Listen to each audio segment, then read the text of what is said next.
Muito boa noite, boas-vindas, sejam todas bem-vindas a mais o Vende Insta, o primeiro Vende Insta do ano.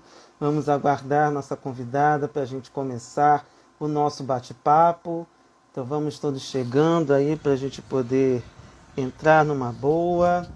Vamos nos colocando à disposição para a gente poder trabalhar bem e vamos caminhando para a nosso primeiro Vende Insta do ano. Então vamos aguardando nossa convidada. Então vamos entrando aqui, aguardando a nossa convidada para a gente começar. Enquanto isso, vamos aguardando e vamos colocando. Entrou a nossa convidada, vamos começar.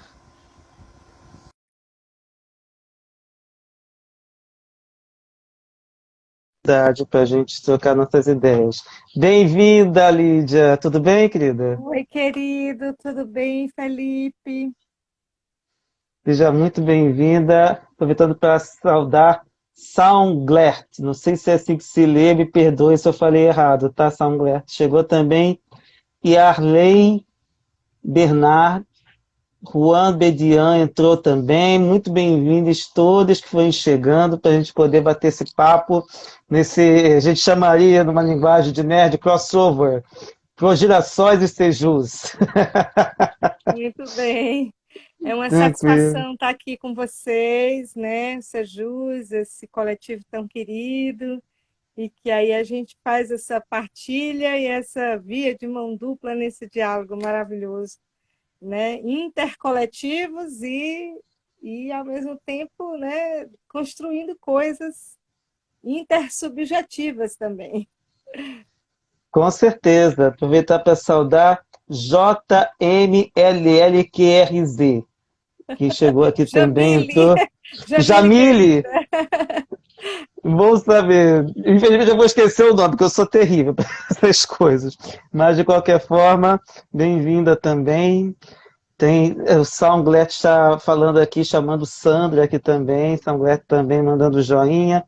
Catinha Maria, Underline Maria PG entrou também aqui, bem-vinda. Então vamos começar, já que assim, né, como você está se apresentando aqui para o Sejus, pedir para você se apresentar enquanto eu vou avisando para as pessoas que a gente está ao vivo aqui. De você dizer como é que você. Enfim, Bom, meu nome é Lídia Valesca, eu estou numa militância enquanto espírita no coletivo Girassóis, Espíritas pelo Bem Comum. Eu sou socióloga de formação, eu fiz uma graduação em Ciências Sociais, depois eu fiz mestrado e doutorado em Sociologia. A minha história é uma história perpassada pela luta pelos direitos humanos, né, desde de muito jovem. Eu tenho a honra, eu diria, né, eu fui premiada por ser mãe de um menino trans, o Mateu, e essa experiência é uma experiência que marca a vida da gente, porque uma coisa é a gente ser militante de direitos humanos, falar aí, né, desse outro, da inclusão. Outra coisa é você viver isso como experiência pessoal, familiar, né? Outra coisa é como é que a gente vive isso e os desafios que isso impõe. Eu participo de um coletivo também chamado Mães pela Diversidade, aqui no Ceará. Esse coletivo ele é nacional, mas ele tem um grupo aqui no Ceará, um coletivo de mães muito ativas, mulheres incríveis. E essa experiência é que me coloca também um pouco dentro desse lugar de fala, digamos assim, mas de viver a experiência, mas a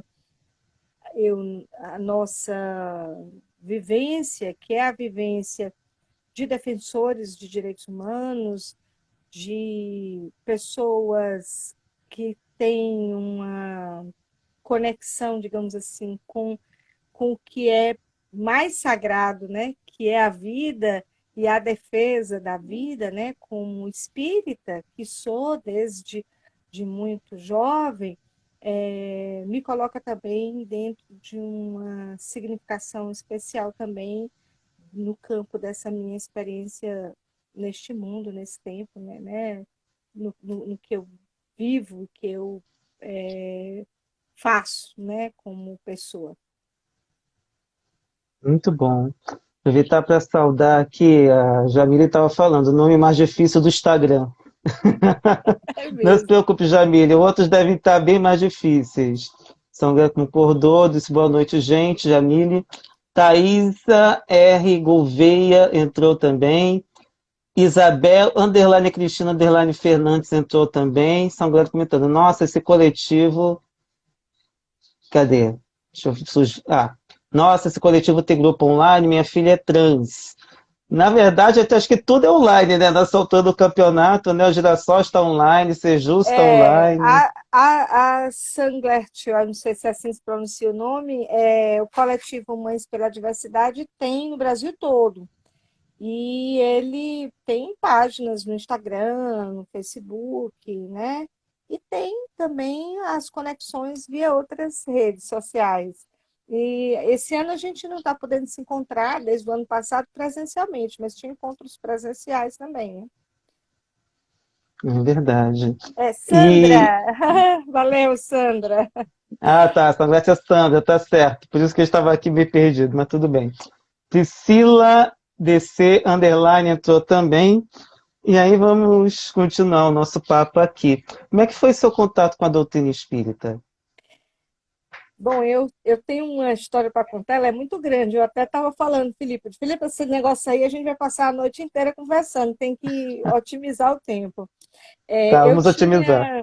tinha, eu tinha 20 anos quando eu reencontrei um cara que tinha estudado comigo na escola. O nome dele é Leonardo. E a gente se encontrou meio por acaso, nós éramos muito amigos, e nesse dia ele disse assim, eu estou indo num centro espírita. Aí eu disse para ele, eu não fazia nem noção do que era aquilo, mas a gente voltou a conversar, depois começamos a namorar, depois nos casamos e estamos juntos até hoje. E ele me levou num centro espírita que era chamada União Espíritas, União não, como é? Centro Espírita Cearense. E aí a gente era lá que tinha um grupo de juventude espírita que ele organizava, a gente chama aqui Mocidade Espírita, e eu comecei a participar e a estudar, né, lá.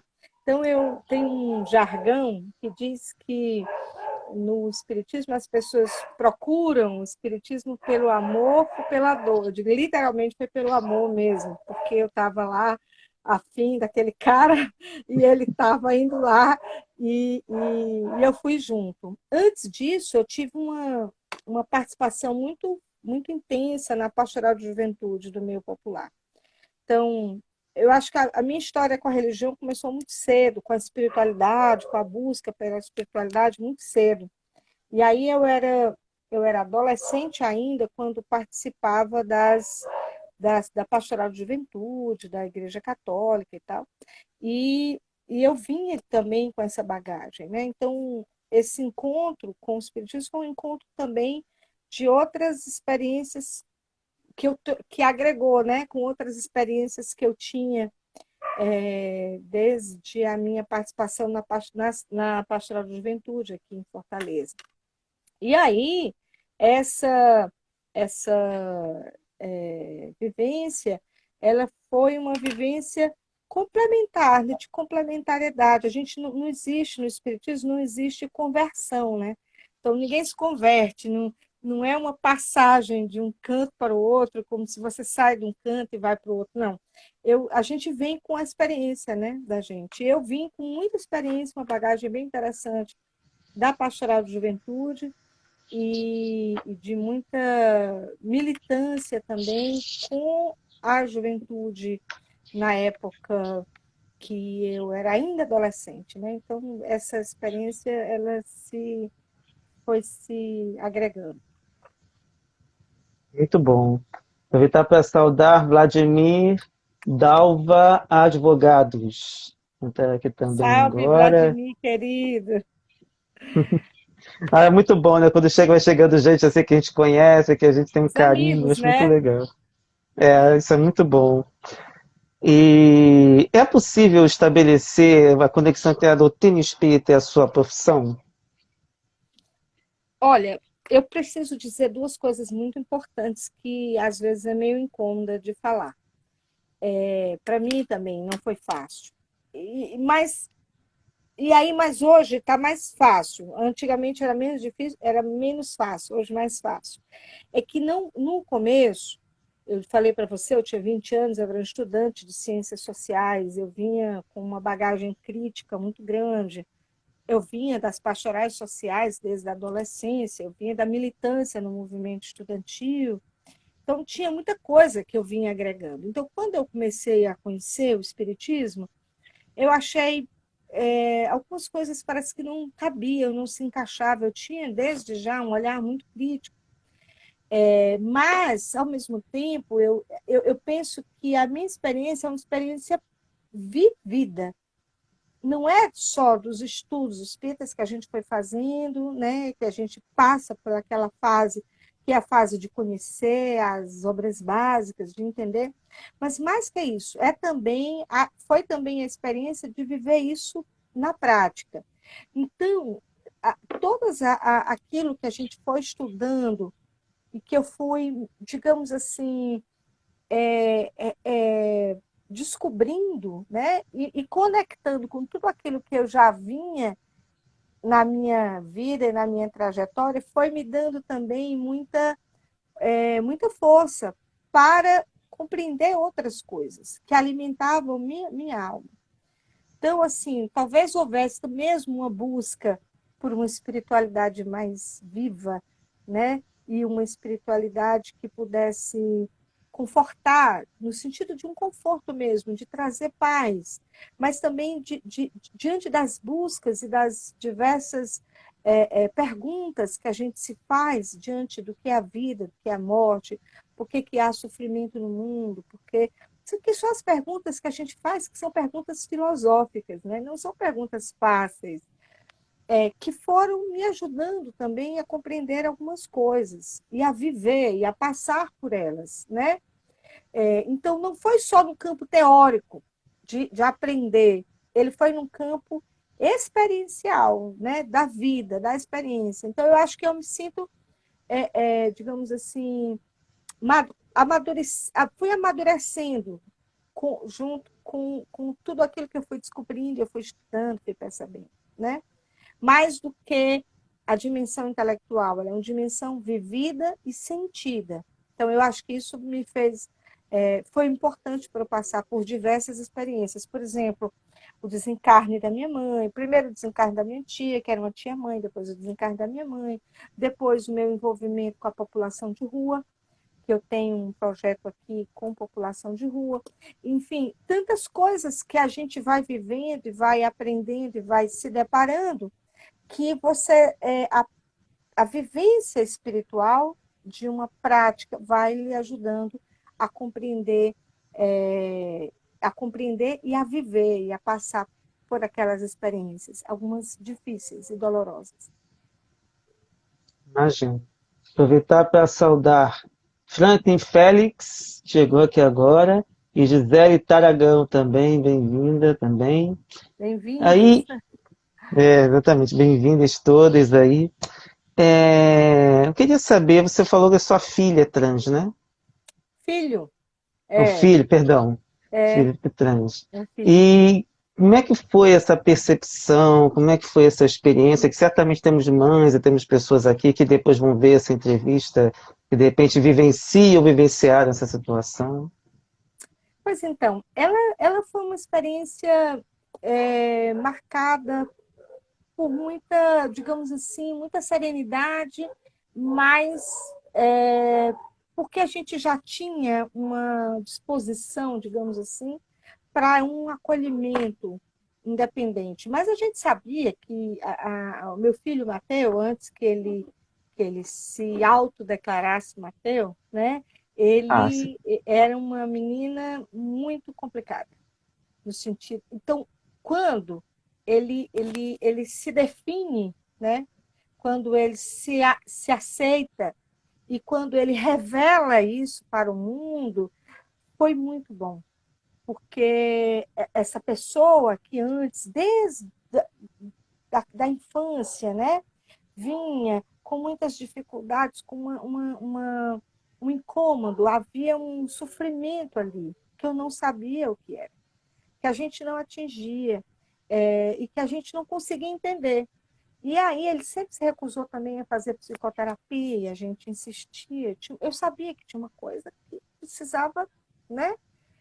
E aí, quando isso vai fazer 3 anos agora, em fevereiro, agora dia 1º de fevereiro, vai fazer 3 anos, quando houve essa revelação, e ele é um adolescente, né? Um menino de 17 anos. Quando ele contou isso para mim, para o pai dele, né? Foi na hora de um momento assim de muita coragem, né? Eu digo que é preciso ter muita coragem também. E aí foi no momento que ele estava mudando de escola, a gente fez essa mudança de escola. Ele aproveitou essa mudança da escola para que pudesse fazer isso tudo. Foi um momento, ele ficou muito chorando e pedindo desculpa, e não sei o que e tal.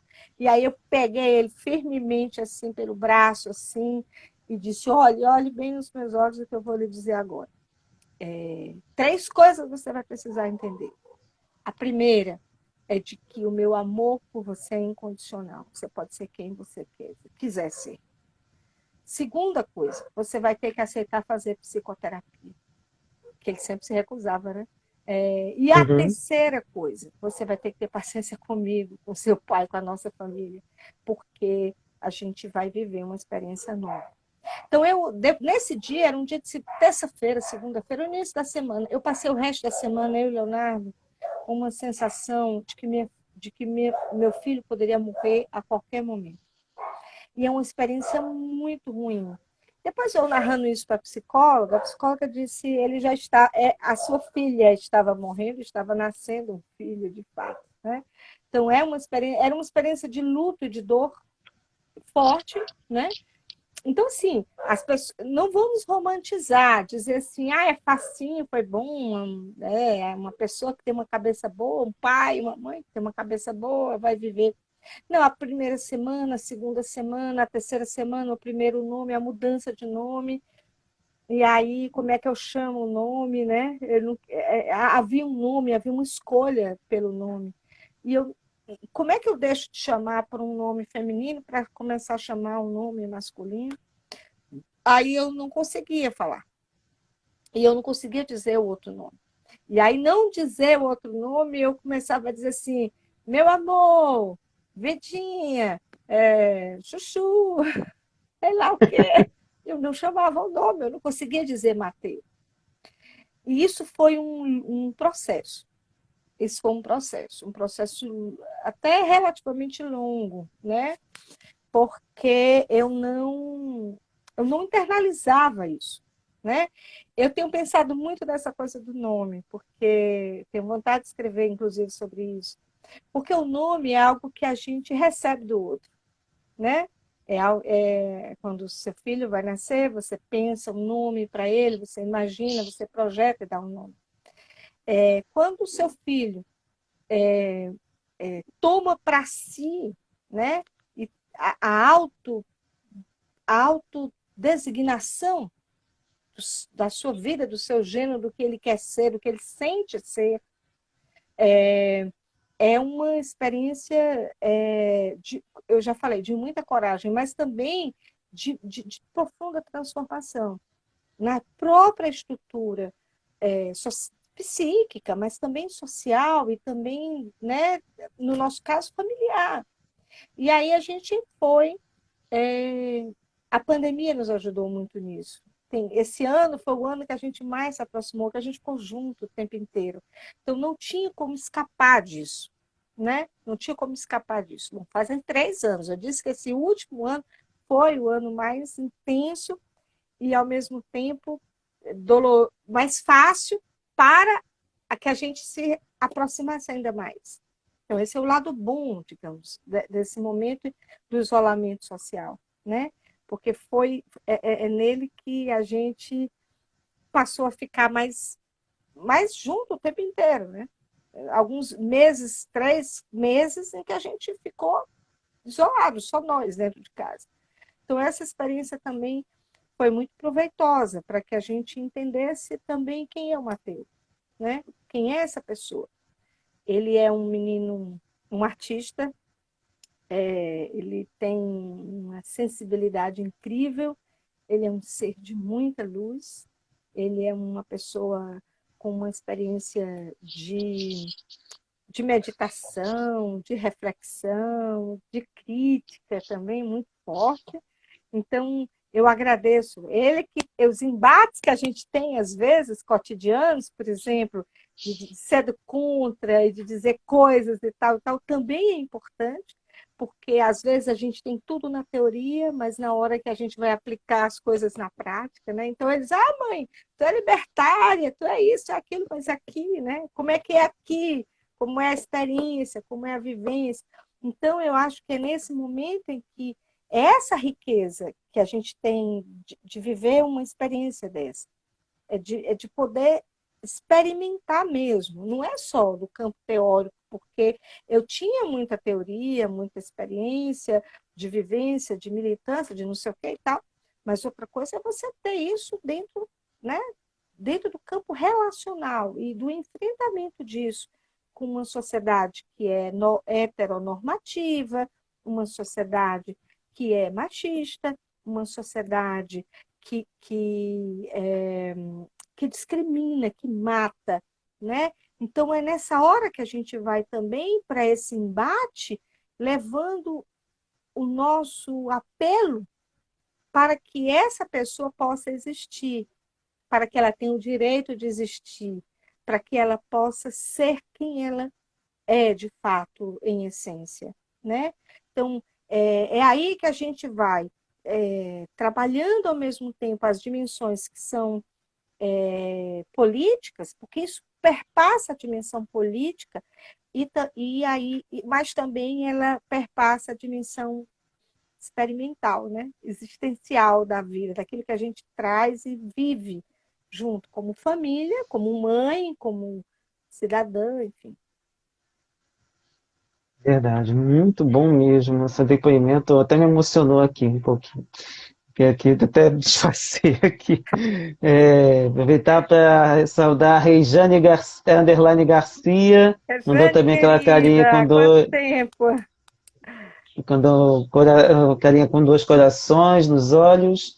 Diálogo terapêutico entrou também. E Francisco Souza, 4433. Bem-vindo também, bem-vindos todos. Muito bom mesmo. E tem como dizer como é que foi essa percepção em outros lugares além da família? Antes de você responder, para ver saudar Ângela Maria GR. Bem-vinda também. Ângela, querida. Olha, é uma. A gente. Quando a gente pensa na vida da pessoa como integrante de uma sociedade mais ampla, né? De uma sociedade que você tem as outras, o instituído, né? A família, o trabalho, né? Ela não foi tão difícil como eu imaginava ser para outras mães, e pais e familiares. Porque talvez o círculo de amizade e de convivência, né, que a gente tem é de muita amorosidade. Então, assim, a gente tem pensado muito nisso em termos de casa espírita, né? O meu filho nunca quis ir para a casa espírita, assim, ele fez aquela fase de evangelização infantil e tal, e depois não quis mais participar. E depois eu fiquei pensando que ele não quis participar porque talvez não houvesse não se sentisse também aceito internamente, mas também com dificuldade de que como é que essas pessoas poderiam me aceitar, né? A gente sabe que a ideia de uma concepção natural, biológica, natural, é muito forte ainda na nossa sociedade, que vem junto com essa ideia de heteronormatividade. E as religiões, de modo geral, e o Espiritismo não foge a essa regra, ele vai fazer uma compreensão da vida a partir da dimensão biológica. Mas nós, espíritas, estamos um passo à frente, porque isso está inscrito lá no Livro dos Espíritos, quando Kardec pergunta sobre como é que o espírito vai transitar entre os gêneros, né? E aí os espíritos respondem que ele é essencialmente, e que a experiência de gênero ela vai acontecendo à medida em que o indivíduo reencarna, em um corpo ou em outro corpo. Mas eu quero problematizar essa questão, Felipe, porque isso nos leva, muitas vezes, a negar o corpo, a achar que tudo está na dimensão do espírito e não pensar a questão do corpo, porque a nossa experiência passa pelo corpo.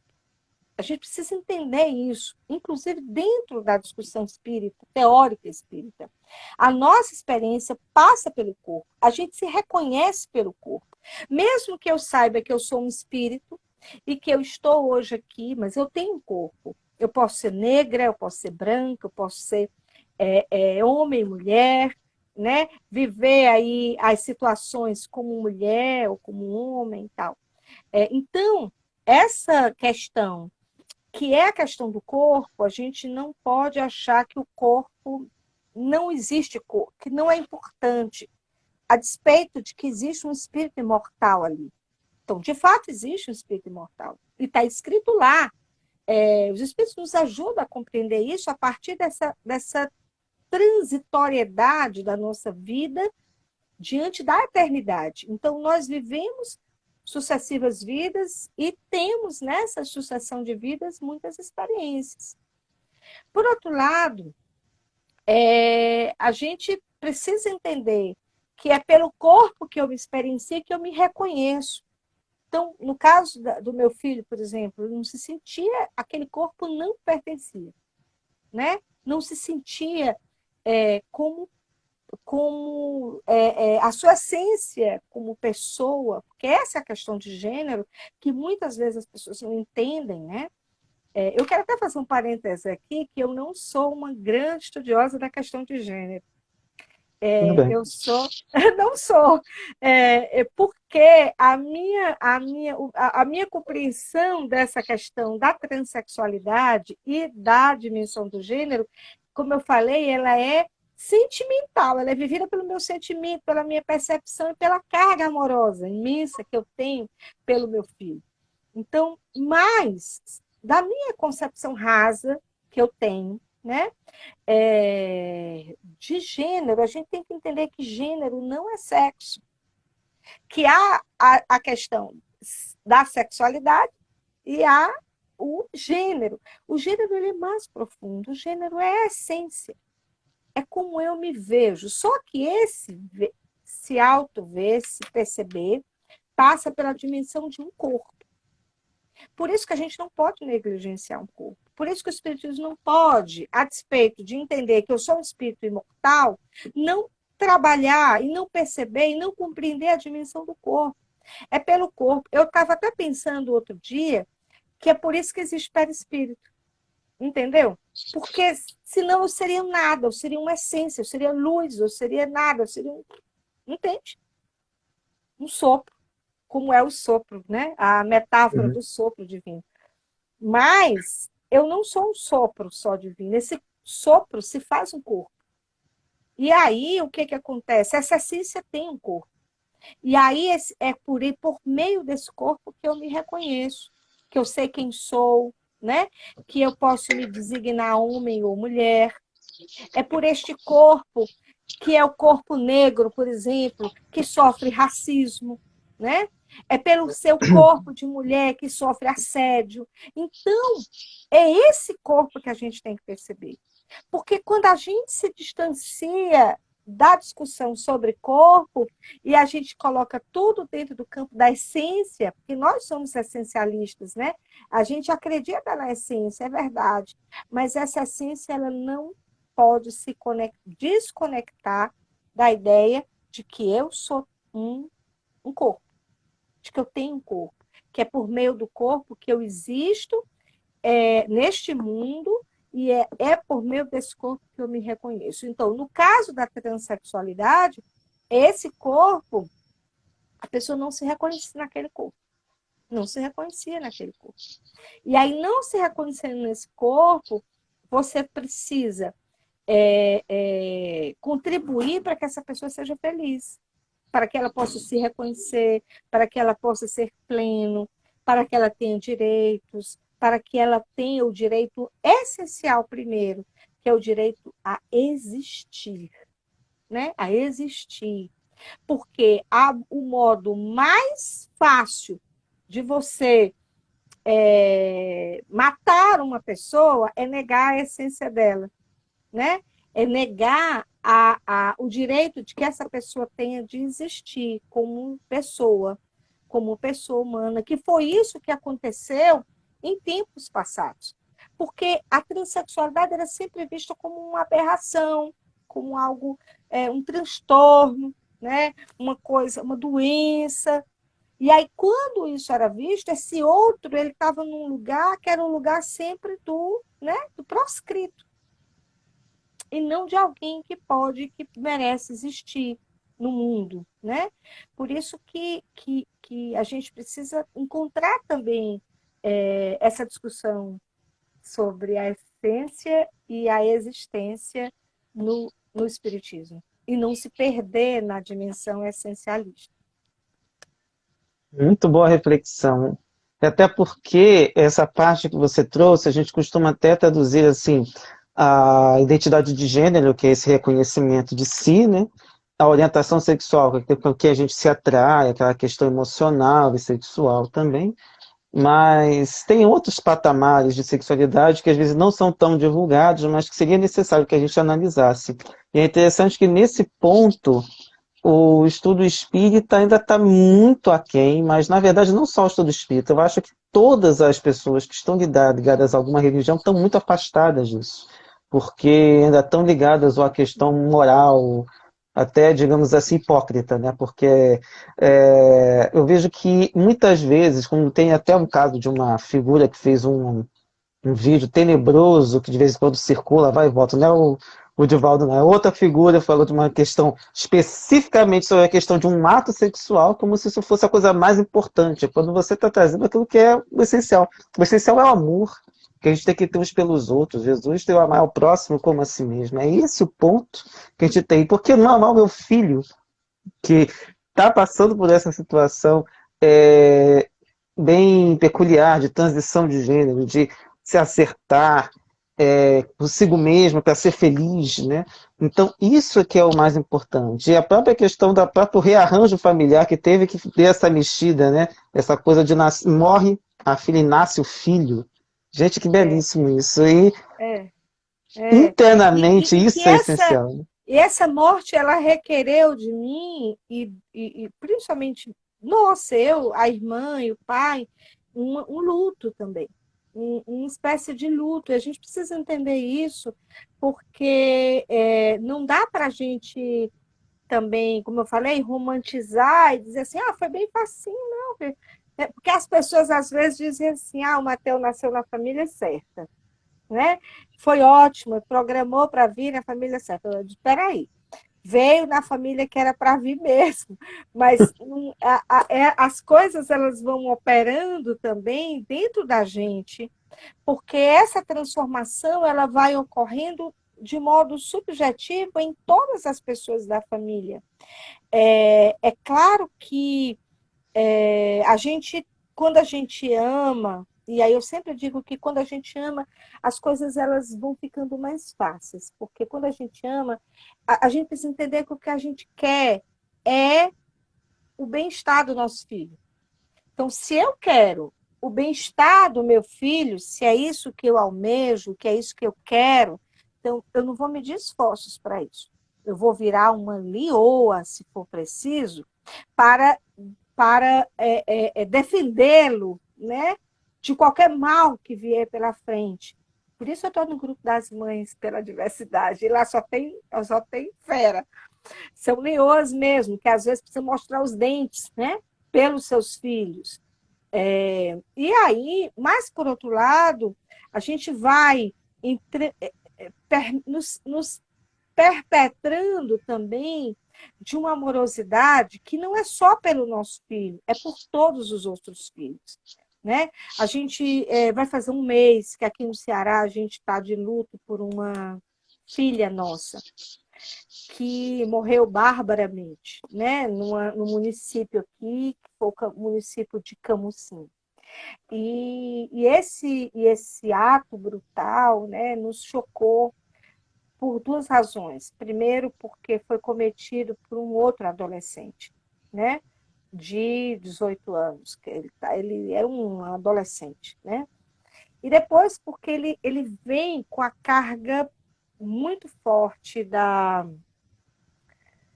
transfobia, né? Mas também, talvez, de coisas a mais. Depois eu fui encontrar um pouco a matéria sobre as fontes todas, sobre as circunstâncias e tal, e tal, e tal. E eu fiquei pensando do sofrimento que havia também no agressor, porque o agressor também foi movido pelo desejo, né? Ele havia uma história que tal sexual entre os dois e tal. Eu disse, se essas pessoas se aceitassem, esse menino, né, o agressor, se aceitasse, se ele fosse uma pessoa acolhida também na sua família por meio da sua aceitação, e que isso fosse também, não fosse doentio em si, ele talvez ele não teria cometido esse crime. Então, eu sei que a gente precisa punir, porque é necessário reparação, né? Eu vinha pensando muito, hoje de manhã, hoje o dia inteiro eu estava pensando nessa questão da reparação, não por esse fato, até foi por Brumadinho que eu estava pensando, que hoje nós estamos 2 anos de Brumadinho, e eu pensando bastante nessa questão da, da reparação e do direito de esquecer e do direito de lembrar. E aí a gente precisa pensar muito nisso, sobre o direito ao esquecimento e o direito à memória. Quando é que a gente tem que lembrar e quando é que a gente tem que esquecer, né? Então, às vezes a gente lembra desses fatos difíceis e ruins, porque a gente precisa fazer deles o nosso ponto de partida para que isso não ocorra mais, né?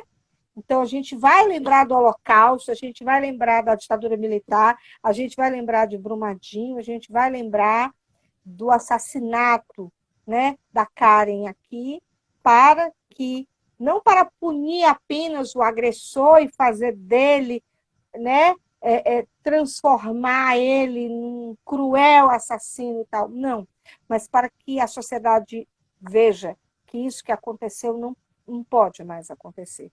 Né? Chega de morte, chega de transfobia, chega de ódio. E aí a gente lembra, né? Como a gente tem que lembrar de Mariana, de Brumadinho, lembrar de 1968, 64, das atrocidades da ditadura, das atrocidades.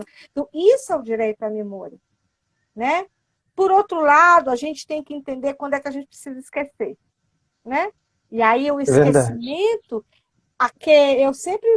eu sou professora e dou aula e eu dou muito esse exemplo para os meus alunos. Eu digo assim, a Susana Richthofen pagou a conta dela com a justiça, ela precisa voltar. Nós não temos pena de morte no Brasil, oxalá não temos pena de morte no Brasil.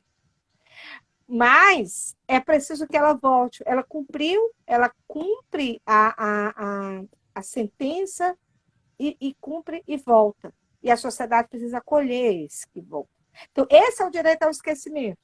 A gente tem que entender quando é preciso ter direito ao esquecimento, precisa entender quando é preciso ter direito à memória. né? Então, a gente lembra a memória dos nossos mártires, não para ficar, né, naquela onda toda punindo, não, para que a sociedade entenda que não é preciso mais fazer isso, não ocorrer isso, né? Então, a transfobia existe, ela existe, o Brasil é um país campeão em transfobia do mundo, e a gente precisa parar com isso. E a gente tem que contar toda vez os nossos mortos, os nossos filhos mortos, para dizer que a gente não aceita mais a morte e que a gente está clamando pelo direito à vida, o direito de existir, né? E é essa o apelo que a gente faz. Essa é a nossa luta, né? Pelo direito a existir, pelo direito à vida. Carla, querida, paz e bem. Uhum.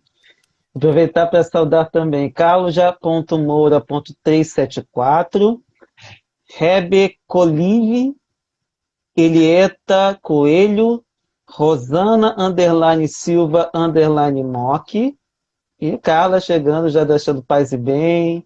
Tem mais chegando aqui também, seja os presentes que ela falou, alegria em os ver também, estamos alegres contigo. A Pedro Neto 05 entrou também, muito bem-vindos todos vocês. E aí, eu queria te perguntar uma coisa. Como é que você acha que o movimento. Você falou que seu filho não quis mais a casa espírita. Você acha que tem alguma maneira de um movimento espírita ser mais amigável à causa LGBTQI+.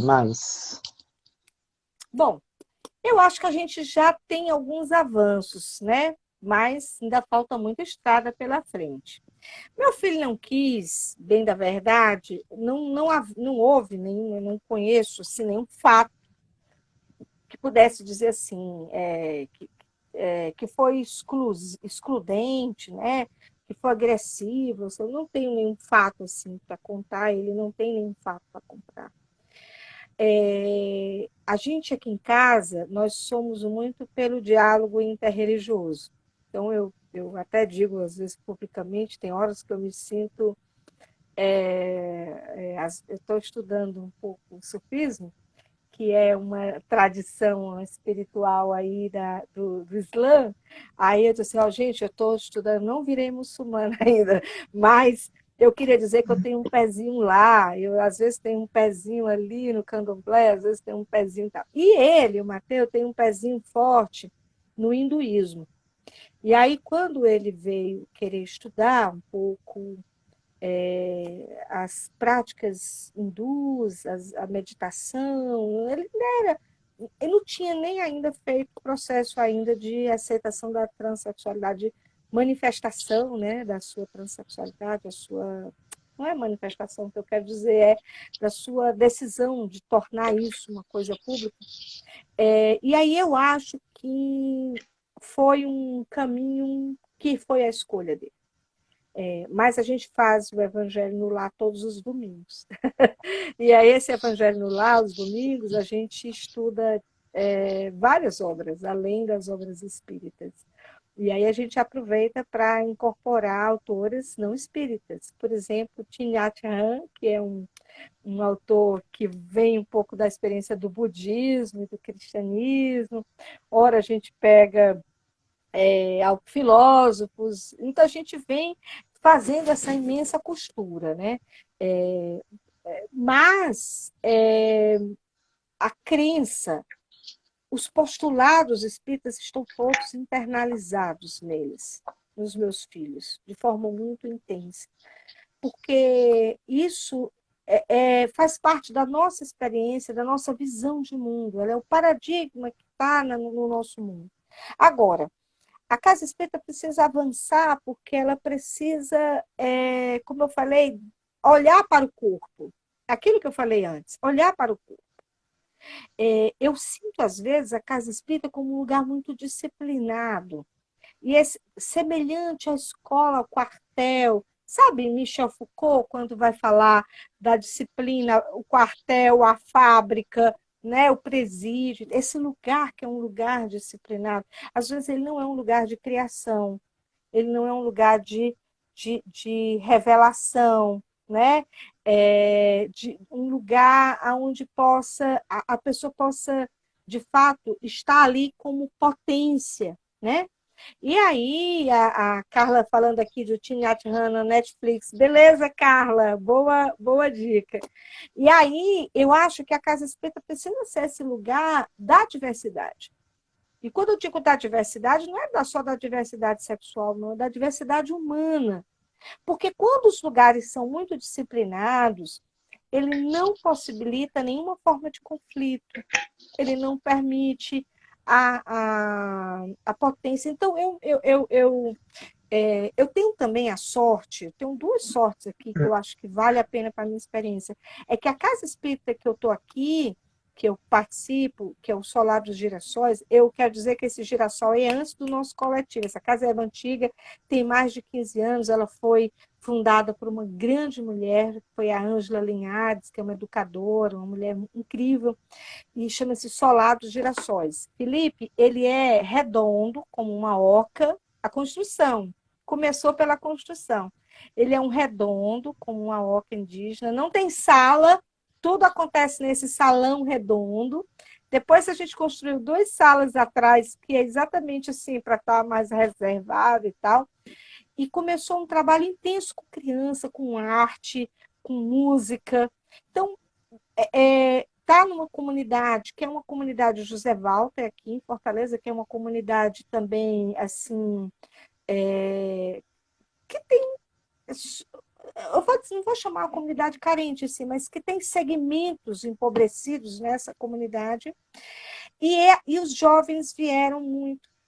E, uns anos para cá é que os jovens vêm sumindo, mas isso é outra conversa, a gente tem que entender por que os jovens estão saindo da casa espírita, de uns anos para cá. Mas o que acontece que é interessante é que o que acontece lá, que lá, para mim, tem que ser estudado essa casa espírita, como um ícone, como um exemplo a ser dado, entendeu?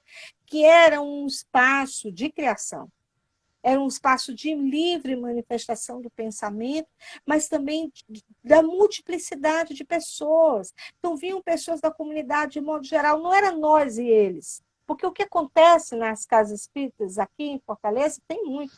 Você diz assim, tem nós e tem eles que vêm tomar a nossa sopa, ou receber a cesta básica, ou qualquer coisa lá, ou até mesmo tomar o passe. Essas pessoas não são protagonistas da casa espírita. Então, lá no Solar dos Girassóis, há um protagonismo. As pessoas da comunidade, e eu que não moro lá, mas que vou para lá, sou também protagonista, e nós atuamos juntos. Então, eu penso que a Casa Espírita ele é um espaço, é um lugar de experiências múltiplas. Por isso que a gente tem que dinamizar essa experiência para que ela seja menos disciplinadora da nossa existência. E aí, quando ela é muito disciplinadora, ela é castradora, ela pode ser castradora da minha manifestação da minha sexualidade. Então, afora isso, que é uma questão mais profunda, porque tem a ver com a cultura espírita do Brasil e o modo como os centros espíritas foram se manifestando, você tem essas distorções aí. Divaldo Franco, não sei quem, outras lideranças, falando bobagens que não devem ser levadas em conta, porque elas. Agora, por outro lado, a gente tem que repudiar, porque essas pessoas são lideranças. Uma coisa é eu falando aqui e ter pessoas me ouvindo. Outra coisa é uma importante liderança falando. Por quê? Porque ela tem seguidores, né? E aí esses seguidores, no Brasil tem muito isso ainda, em várias religiões, não é só no espiritismo. É essa visão de que o líder religioso fala e eu aceito. Então, eu penso que isso é ruim, a gente tem muita estrada ainda para rodar, mas os caminhos são esses, a meu ver. Né? É pensar o disciplinamento, é pensar de como é que existe a potência dentro da casa. Porque as pessoas estão todo o tempo sentadas, ouvindo, palestra o tempo inteiro, palestra, palestra, palestra, palestra. Quando é que elas falam? Quando é que elas se manifestam? Quando é que os seus corpos são atravessados também pela experiência relacionar uns com os outros, o abraço, o afeto, o carinho. né? Essa coisa toda. Quando isso, né? Ou a gente vai ficar nessa rigidez? É verdade. Aproveitar para saudar aqui, a Carla falou que nós do Sejus somos um centro virtual, talvez o primeiro e progressista. Acolhemos todos e temos um coordenador para a diversidade do povo preto, que sou eu. Ah, ela inclusive está colocando, não aceito o Divaldo como líder, estou junto com Carla também nessa, Muito especialmente bem. depois das últimas informações. E o Pedro Neto colocando aqui, acredito que uma das belezas do espiritismo bem entendido é a capacidade de identificar nas diversidades o verdadeiro evangelho. Proclamar o evangelho é identificar o amor no outro. Antes Exatamente. de passar para a próxima pergunta, faltam 10 minutos para encerrar essa parte. Teria problema se de repente a gente começasse um outro vídeo depois, caso para tipo uns 10, 15 minutos para a gente Sim, completar? estou à disposição. Tranquilo. E aí eu queria que você falasse um pouco desse ingresso no Girassóis, como é que foi? Então, eu acho que 2018 foi um ano de muita. Foi uma. Eu digo que 2018 é a nossa data limite. A data É limite, do não existe um limite, negócio aí, a data limite. Em é do 2018 limite aqui. foi o ano limite. Enfim, ele foi um ano muito importante, né? Porque parece que se destampou, né? A força em que muita coisa saiu e se manifestou de modo a nos perceber, eu acho, porque eu sempre digo que tem duas formas da gente se autoconhecer, pela identidade e pela alteridade. E aí a gente entendeu o nosso aqueles que pensavam diferente da gente, sempre existiu, essas pessoas sempre existiram, mas não havia essa manifestação tão incisiva, certo? E nessa manifestação tão incisiva, muitas manifestações elas são contraditórias, a modo de que, a ponto de dizer assim, não dá, é inaceitável. Né? Então, eu acho que as contradições são importantes, elas devem existir, mas existem questões que são aquilo que a gente está no campo da incoerência, que está na perspectiva do inaceitável, de fato. E quando aquilo não se encaixa dentro dos princípios que são os princípios basilares do espiritismo. Então, por exemplo, não é inadmissível um espírita fazer arminha na mão. E eu vi gente espírita com arminha na mão. É inadmissível dentro do nosso corpo de pensamento, dos nossos princípios, admitir, por exemplo, a morte de alguém. Então, quando então candidato à presidência da República em 2018 dizer que ia metralhar os petralhas, eu me senti metralhada. Então, como é que meus irmãos querem me metralhar? Meus confrades espíritas querem me metralhar. Então, eu acho que essa questão ela nos colocou diante de um dilema extremamente positivo, é um dilema, mas foi positivo, de dizer, gente, a gente precisa dizer alguma coisa. E aí, isso foi em 2018, isso foi no calor das eleições, então reuniu-se aqui, alguns amigos começaram a conversar. E eu me lembro bem, eu e o Fabrício, me telefonou, depois a Lane, depois o Elber, depois foi vindo, e aí eu me lembro bem que aí eu não tenho nenhuma falsa modéstia, essa ideia foi minha mesmo, eu disse, gente, vamos pensar um coletivo. Eu já vim das experiências de coletivo, porque eu tinha uma experiência militância, eles também vinham de experiência militância, vamos fazer um coletivo? E aí a gente disse assim, pois vamos. Mas esse coletivo, antes que a gente dissesse assim, vai existir o coletivo, eu disse, vamos fazer um fórum?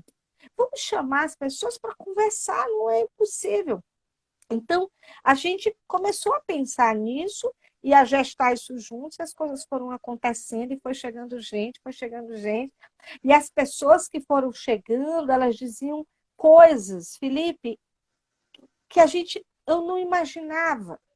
Quando nós fizemos o primeiro fórum espírita, nós fizemos o primeiro fórum dos Girassóis Espíritas pelo Bem Comum, quando a gente fez o primeiro fórum e nós fizemos vários grupos, eu fiquei num grupo sobre violência e direitos humanos.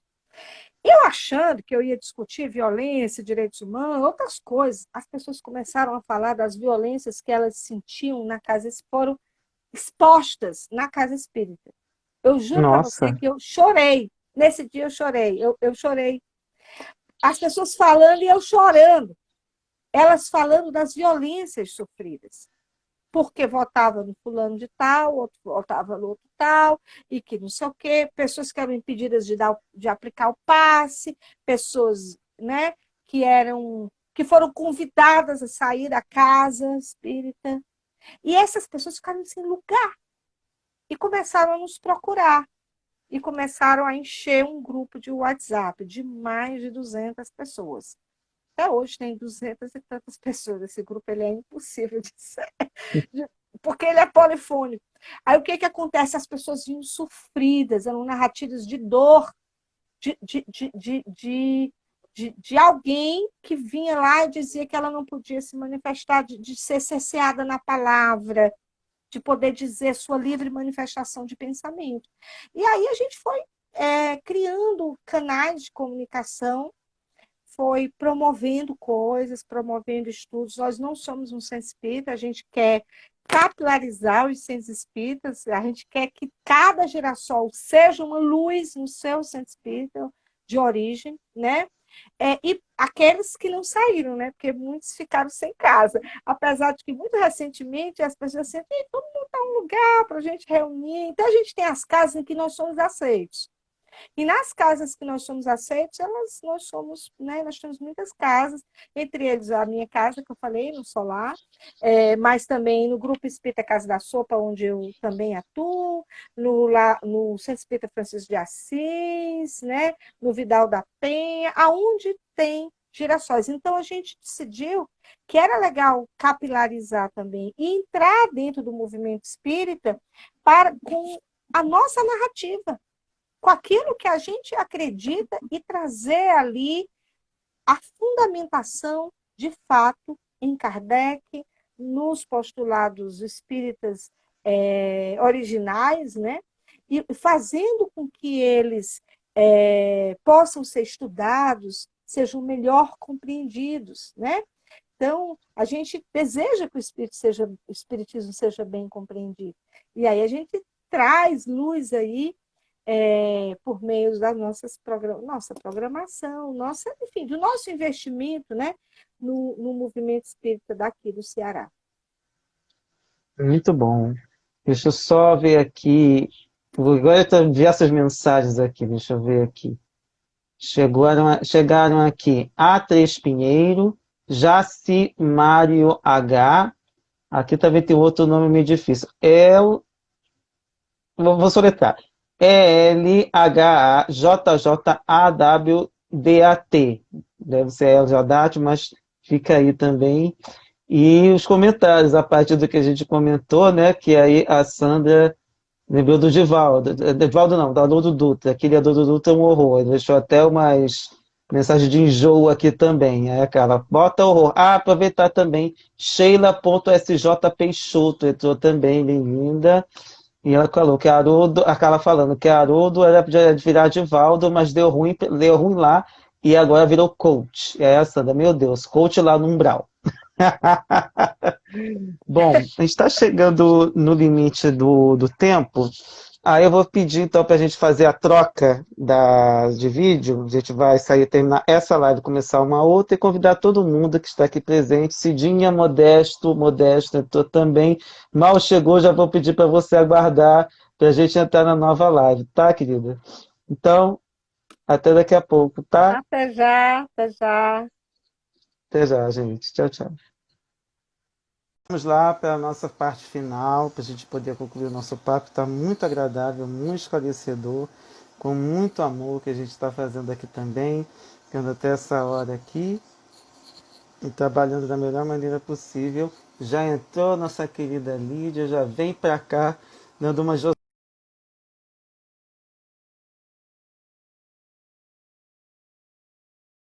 Deixa eu ver aqui. Eu não sei se eu botei a coisa certa aqui, peraí. Tá ao contrário, acho que tá pro É, outro lado. Isso, agora sim tô te vendo. Muito bem. Queria te perguntar, já que essa semana é a Semana da Visibilidade Trans, o que você acha de que forma que tanto a visibilidade trans quanto Mães pela Diversidade podem ter ajudado a diminuir o preconceito, a transfobia na nossa sociedade? bom, a semana, né, o dia, né, que a gente pensa assim, da visibilidade trans, ela existe para que a gente possa ver de fato, né? A gente tem um péssimo hábito de jogar as pessoas, de invisibilizar as pessoas. Então, pessoas trans sempre existiu, né? Mas a gente invisibilizou. Essa ideia de invisibilidade, ela perpassa muito o fato de que a pessoa ela é como se não pudesse existir, né? Aquilo que a gente conversou no primeiro bloco, como se ela não pudesse existir. Então, quando a gente visibiliza, nós estamos dizendo ela existe e tem o direito de existir e que expõe para a sociedade essa pessoa e todas as suas demandas, inclusive as situações de transfobia, as discriminações, também as oportunidades, as dúvidas, a sociedade olha, começa a discutir, né? Então, a sociedade, dentro da agenda, né, das diversas, durante o ano todo que a gente precisa ver coisas, a gente tem um mês inteiro para pensar o suicídio, a gente tem um mês inteiro para pensar a saúde, tem um dia para pensar a tuberculose, a AIDS, e tem um dia para pensar alguma coisa. Então, dentro do calendário, que é o calendário dos direitos humanos, né? A Semana de Visibilidade Trans, ela é uma semana interessante para que a gente possa, a partir dela, visibilizar as pessoas trans, compreender, jogar luz sobre essa questão, jogar luz também sobre a transfobia, para entender o que é a transfobia e o modo como a gente pode realizar o enfrentamento à transfobia, e aí a gente vai, a partir disso, né, trazendo isso para a sociedade. Então, a semana é uma semana inteira. Aqui no Ceará, tem uma programação do governo, promovida pelo governo, pelo município. Aí a gente tem as diversos coletivos, né, as pessoas, e aí nós estamos nessa empreitada também. Sejus, Coletivo de Direções, né, Mães pela Diversidade e tantos outros coletivos e instituições e organizações e movimentos sociais, etc., indo aí nessa direção para fazer essa compreensão. Então, visibilidade é isso mesmo, é para a gente ver, é para que a gente tire debaixo do tapete e de dentro do armário para poder compreender essa coisa, né? Para poder compreender, aceitar e perceber, inclusive, os enfrentamentos que a gente precisa fazer numa sociedade que é transfóbica e que é violenta com as pessoas trans. Muito bom, e é necessário mesmo exatamente para promover, mostrar que elas existem, que não são pessoas que, infelizmente, pelo menos ainda é o que a gente mais vê, as pessoas tendo que se prostituir para sobreviver. A gente tem que mudar essa situação, de qualquer maneira. Aproveitar para saudar, que tem um monte de gente aqui que vai de uma live para outra. Pedro Neto 05, Milena Braz 8, Jaci Mário H, Santana Glaucilene, Cidinha Modesta, que mandou um tchauzinho para a gente aqui também. E aí eu vou aproveitar que a gente está caminhando para o final, para a gente estar iniciando essa segunda live, mas na verdade é para complementar a primeira, para lembrar que o Sejus é o Coletivo de Estudos Espiritismo e Justiça Social, e a gente tem, além desse programa, mais dois programas, aliás, mais programas também durante a semana, e que a gente estuda a doutrina espírita e tenta fazer outras pontes também. Em segundas-feiras eu venho de Insta, que a gente traz convidados para a gente trazer alguns assuntos. A gente, como eu sou o coordenador de diversidade Povo Preto, eu tento cortar desses lados e trazer pessoas de outros coletivos também. Cara, onde a gente ter hoje, englobar diversas coisas aqui numa mesmo bate-papo. Não estamos de entrevista, é um bate-papo aqui que a gente tem para a gente conversar. Mais informal e que a gente trata de coisa séria, mas falando de uma maneira menos formal, para não ficar aquela coisa, né? Quer de gravata, assim, nada disso. Essa aqui está no Instagram, a gente está livre para a gente É. falar, da maneira como a gente quiser. Às terças-feiras, a gente tem a live do Sejus, a gente está estudando o livro Espiritismo e Política, do Ailton Paiva. A gente já está caminhando para a metade, para o final do livro, então toda terça-feira lá no YouTube, agora está fazendo uma ponte, né, um pool Facebook, YouTube, Twitter, para quem quiser acompanhar esse estudo, a gente poder também trabalhar da melhor maneira possível. Também todo mundo poder perguntar na hora que estiver ao vivo, para a gente poder esclarecer dúvidas, enfim. A live é para durar 20 minutos, tem live que já durou 2 horas e por aí vai. Às quartas-feiras, a Carla Pavão, que esteve aqui, faz a ponte com outras formas de espiritualidade no canal Paz e Bem do YouTube, às 6 da manhã, às quartas-feiras, e aí, a partir das 6h30, a gente faz o estudo das obras de Allan Kardec. A gente já fez todas as obras fundamentais e agora a gente está pegando a Revista Espírita para a gente verificar outros pontos que, de repente, Kardec desenvolveu de uma maneira bem interessante ali. E às sextas-feiras, por enquanto a gente está retomando devagar essas programações, esse ritmo intenso, que é o Face a Face com o Sejus, que é uma análise política de conjuntura. A gente vê essa situação calamitosa que a gente está vivenciando e que a gente precisa pensar dessas maneiras. Às vezes tem sido meio lá de lamentação, mas a gente tem que tentar maneiras de também mudar isso que a gente está vivendo. Aproveitar para saudar Pedro. Lindenberg, querida. Pedro Uhum. Arthur. Isso, Pedro Arthur FS, bem-vindo. Lindenberg Castro, mandando abraços para a gente. Um E abraço, caminhando para querida. você também, Lindenberg. E já caminhando para o final, eu queria te aproveitar para pedir para você pensar de que forma essa militância, a sociologia, ajudaria na implantação da justiça social no nosso planeta Terra, que a gente acredita ainda que vai chegar nesse mundo de regenerados.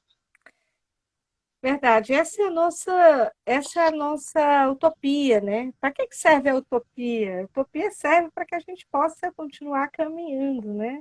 A utopia é o nosso sonho, a utopia é aquilo que a gente almeja, que a gente luta, né? A utopia não é um sonho irrealizável, um projeto. A utopia é aquilo que nos move. Então, há uma, um sentimento, um desejo por uma sociedade justa, fraterna, amorosa, né? Eu penso que muitas pessoas têm isso no coração, mas poucas pessoas elas não são movidas pelo desejo da ação, de fato. Né? Tem uma autora que eu gosto muito, até fizemos um estudo sobre ela semana passada, Hannah Arendt, que ela fala da ação. Né? A ação ela é o que faz com que a gente possa estar no mundo. Não é só o pensamento que nos coloca no mundo, que nos faz ser do mundo, é a ação, é aquilo que a gente faz. Então, eu comecei esse bate-papo dizendo que eu sou uma ativista desde meninota, né? Desde adolescente. Então, ser ativista é estar em ação no mundo, promovendo alguma coisa no mundo. Então, quando a gente age de algum modo, procura alguma coisa para fazer, congrega num coletivo, num grupo de pessoas para fazer alguma coisa. Esse fazer, ele é um fazer que às vezes você colabora porque você acaba estando junto com outras forças que, que se assemelham, né? Que vibram na mesma direção. Então, a transformação do mundo ela é muito lenta e gradual mesmo, porque a gente vive num mundo ainda muito marcado pela estrutura capitalista, pela cultura capitalista, não só a estrutura, o modo, mas por uma cultura capitalista que é por si só individualista. E aí, quando a gente começa a criar coisas coletivamente, nós vamos potencializando aí a transformação do mundo. Então, eu acredito muito na potência que vem do fazer coletivo, né? Essa é uma inspiração também arendtiana que eu tenho. E aí, esse fazer coletivo, ele se dá quando a gente encontra um grupo de afins, tá certo?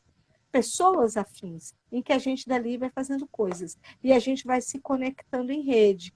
E essa interconexão, a gente vai construindo aí uma onda positiva de transformação do mundo. Então, é preciso que haja. Eu prefiro o nome ativismo do que militância.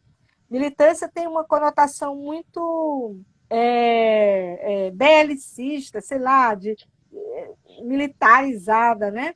Eu prefiro o termo ativista, mas, como a gente vem de uma tradição da guerra, né?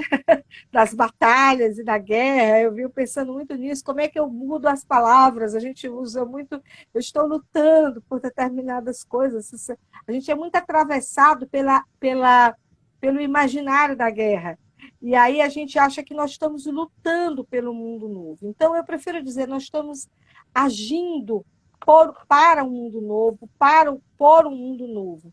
E aí, essa ação, né, ela ocorre de diversas formas.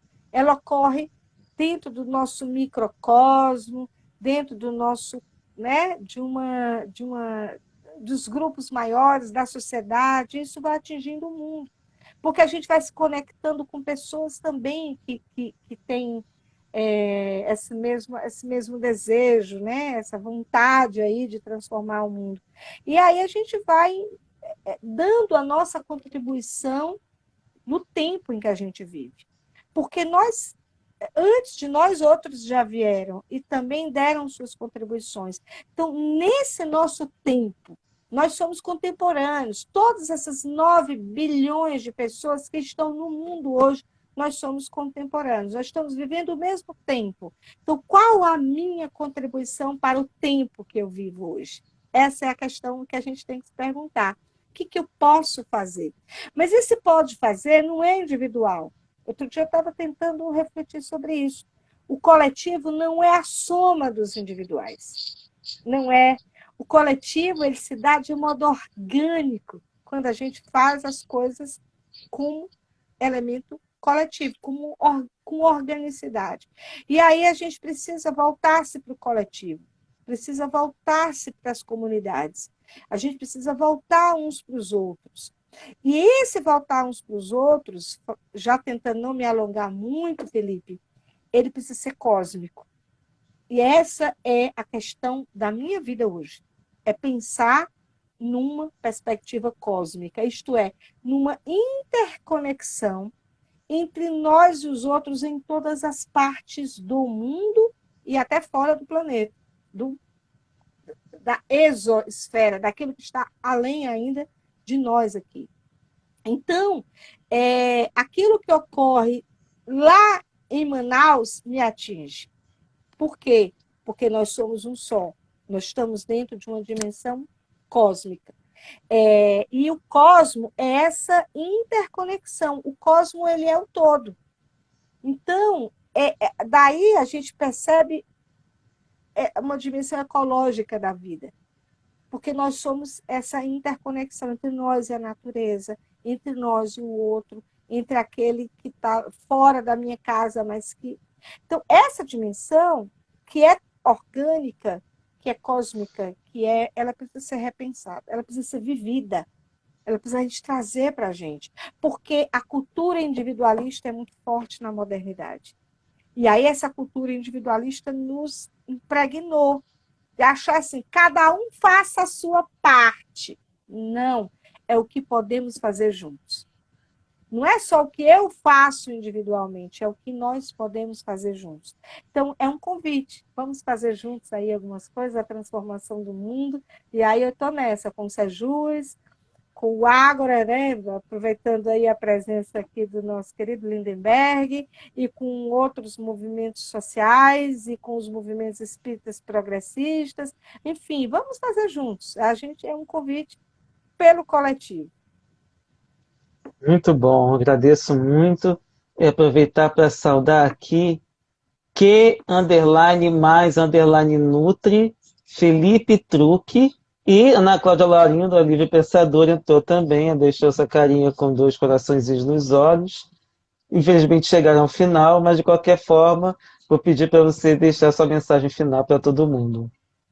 Bom, eu queria agradecer pelo convite, dizer que eu sempre tenho entrado aí nas lives do Sejus, bem animadas, espontâneas, criativas, né? Quero lhe parabenizar, Felipe, pela sua né, persistência, né? Essa enorme contribuição que você faz, né? E o Sejus vem fazendo. Eu quero agradecer pelo convite, convidar a todos para que esta semana a gente reflita especialmente sobre as pessoas trans, né? Mas que a gente possa estar com essas questões nos fomentando, né? O sentimento e os nossos pensamentos, né? Ao longo da vida. É isso. Agradecer, dizer que a gente está disponível, que eu estou disponível, né, para outros diálogos, e dizer que o Coletivo Girassóis também é grato por essa parceria, né, que é uma parceria fundamental para que a gente possa voltar às bases do Espiritismo, né, e jogar luz sobre ela para que ela possa ser bem entendida e assimilada por todos aqueles que desejam conhecer e desejam viver o Espiritismo. Com certeza. Agradecer a Milena também, que parabenizou a gente, agradecer pelas palavras também de carinho, mas a gente tenta fazer apenas a nossa parte. Se dá algum resultado, a glória é de quem leva para frente, mas a gente tenta apenas jogar a semente. Agradecer também a Alane, que indicou você, para a gente poder conversar aqui também sobre esses assuntos importantes. Sandra também parabenizando. E fica o convite para todo mundo acompanhar, não somente nós aqui, acompanhar os Girassóis, acompanhar também a Lídia, no perfil dela, acompanhar também o Mães pela Diversidade.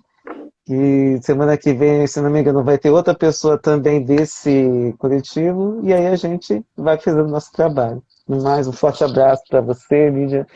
Forte abraço também para o Tchau, boa Matheus. noite a todos. Obrigada, Sandra, Milena, todos que passaram aqui.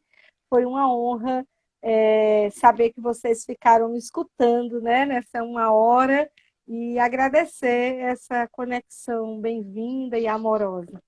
Tchau, tchau. Tchau. Um beijo enorme para você também. Saudar José.Anderson, chegou agora no finalzinho, mas não se pergunte, José Anderson, pega lá desde o início que você vai ver tudo direitinho, tá bom? Até a próxima, pessoal. Tchau, tchau.